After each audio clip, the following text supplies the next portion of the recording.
Welcome. Today we're going to be talking about body paragraphs. Now, whether your body paragraphs are for a narrative essay, a persuasive essay, or informational, analytical essay, the hardest part about your essay is going to be the body, the meat of your paragraphs.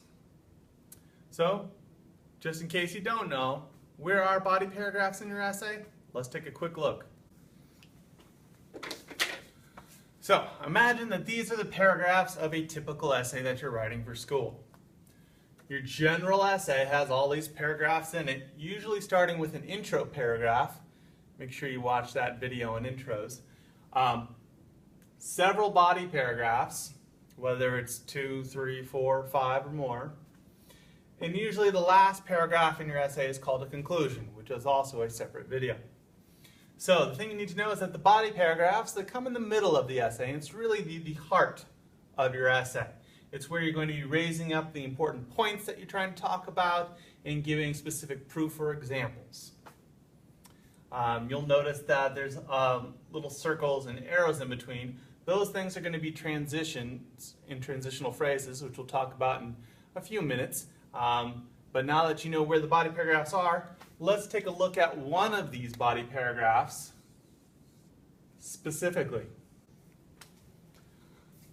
But before we get down to specifics, let's talk about what a paragraph is kind of in a holistic, broad sense. Basically, you know that a sentence is a complete thought. It's just a collection of words put together for a complete thought. A paragraph is just one step larger than that. A paragraph is a collection of related sentences that all kind of focus on one single topic. So now that we got that really kind of general, broad definition of a paragraph, we're going to take a look at one a little bit more specifically here.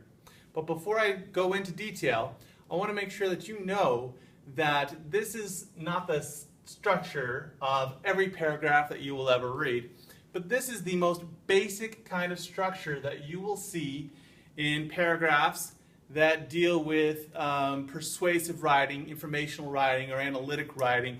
Basically, this is what your paragraphs will look like when you are taking a test and you have to write a paragraph response, or when you are analyzing a piece of literature, or doing a report for social studies, or a lab report.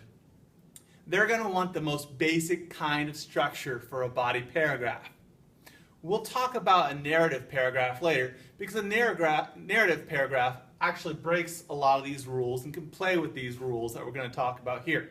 But this is the most basic, what you know as the 3 to 5 paragraph essay kind of body paragraph structure. So, what you'll notice first is that there's kind of 3 parts.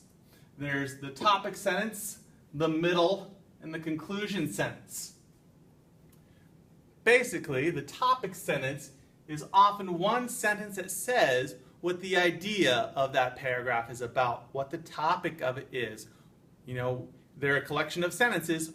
What is that collection of sentences collected for? What's the topic? So it's generally short, simple, to the point, tells your reader right away what that paragraph is about. Now we'll jump to the bottom here. The conclusion sentence is pretty similar to the topic sentence as well. In fact, it summarizes what was kind of said as briefly as possible.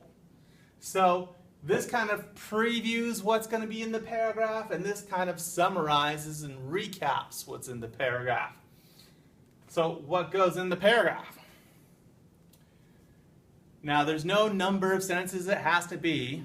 It's almost always more than 1 or 2 sentences. A lot of people say for this kind of writing it's 3 to 5, 6 to 7, whatever. The number doesn't really matter too much. What those sentences are about is what really matters. The middle part of your body paragraph has examples and elaboration on the topic. So even though in the topic sentence you said what it's about, now you need to elaborate, you need to discuss, you need to get into a little bit more detail, and you need to provide examples backing up what you said. We will go on a little bit more detail on how to insert quotes or passages as proof or evidence in your essay later. We do a little thing called PQE, prepare, quote, explain. That's a separate little video. But basically all these sentences elaborate and offer proof for what the topic sentence puts forth. So, we'll talk about transitions really quickly as well. Now transitional phrases, are just like little signposts. They go in between your body paragraphs. It helps the reader get from one topic of a paragraph to the next paragraph in the next topic. So your reader can probably tell it's going from one paragraph to another just because you indent paragraphs. But when hearing paragraphs, the reader can't hear the indentation, so you need to provide them with little cues to help them transition from one topic to the next. And that's why you have little key phrases like the first point is, or the second point, or firstly, or secondly. And there's also more sophisticated ways to do transitions as well. We'll also talk about that at another time. But placement of transitions. Usually the most easiest basic way is to slap a transitional phrase right onto your topic sentence. Like, firstly, da da da da da da da. That's a quick and easy way to get your reader to listen and say, oh, there's their first topic, now they're going to talk about it.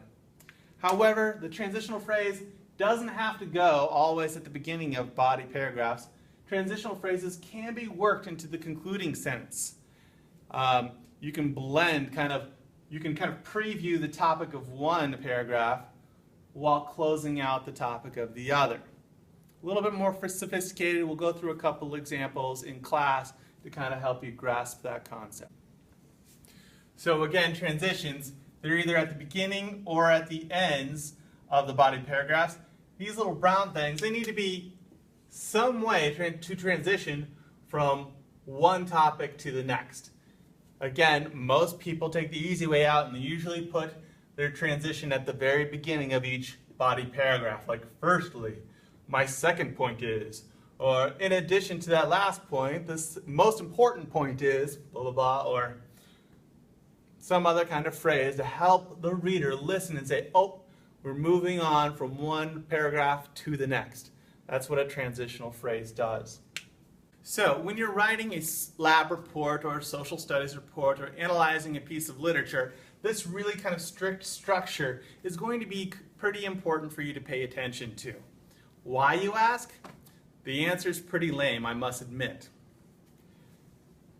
You have these graders or teachers or a lot of people reading hundreds of essays and they need to go through them quickly. So honestly, they're going to be looking for your paper and they're probably not, they're somewhat skimming your paragraphs, especially when you're doing a standardized test. And they want to know, they expect the topic sentence to be in a certain place, they expect the conclusion sentence to be in the same place, and they expect your proof or your examples always in the middle of your body paragraphs. So by paying attention to this strict structure, the people who grade these things can really quickly and easily identify, oh, they can check that you know what a structure of an essay looks like, and they can see that you have examples pretty easily. Again, kind of a lame answer, but that's for this kind of writing. Now, narrative paragraphs can break or bend a lot of these rules. As you know, you always do a new paragraph when you change speakers, when you have dialogue in a narrative essay. Remember, a narrative essay is a story of some sort. And as we all know, stories look a lot differently than formal analytical essays about literature. So, as long as you know what the basic parts of a paragraph are, you can play with them. In a narrative essay, your topic sentence doesn't have to be one sentence. Same thing with your conclusion sentence. And the length really doesn't matter as well. You can have super short paragraphs, you can have super long paragraphs. Now that you know what the basic parts are, and that the idea of a paragraph is it's a collection of related sentences, in a narrative essay, you can kind of color outside the lines, if you will. Okay, that's about all we have to say about the paragraph, or a body paragraph specifically. And they're the middle part of your essay. They're really important. The type of paragraph for an informational, analytical, or persuasive essay does follow a little bit more of a stricter format, if you will, than your narrative paragraph, which is kind of all free form and can kind of bend the rules. So there you now know about body paragraphs. Get writing, come into class with some questions, and have some fun.